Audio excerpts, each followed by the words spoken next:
Pela ponta direita, vai Bugre, cruzamento é agora, Ayrton, toque de cabeça, a bola sobrou, vai Luan Dias, bate, pintou o gol, gol!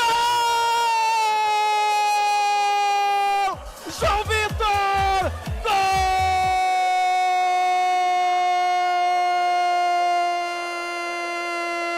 gol! João Vitor, é flechada, é do Bugre!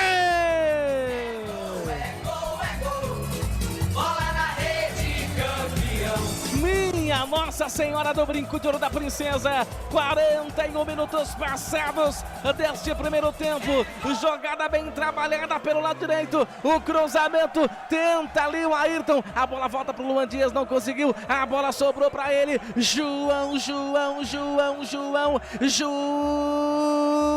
pé de feijão não, João Vitor, é do Guarani, 1 pro Bugre, 0 pro Coritiba, o detalhe do gol é seu, Albert. Já bateu o perigo, a abertura de bola, cruzamento pro Friso, entrada, se deixar bater o perigo, bateu o gol do Coritiba. Friso teve liberdade, bateu pro gol, colocada, empata o Coritiba o jogo, Albert. Ah, pelo amor de Deus, né?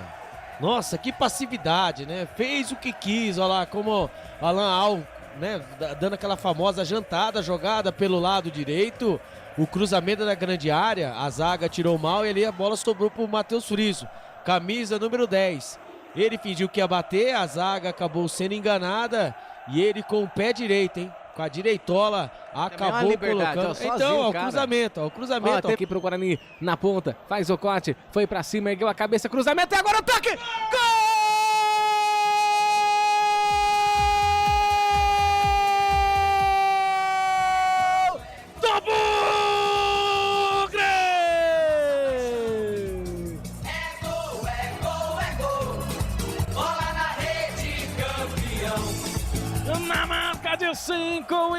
Na marca de 5 e 45 passados do segundo tempo, o cruzamento dentro da grande área, na cabeça de Bispo, a queima-roupa nada pode fazer o Pedro Morisco. Guarani tem 2, Coritiba tem 1.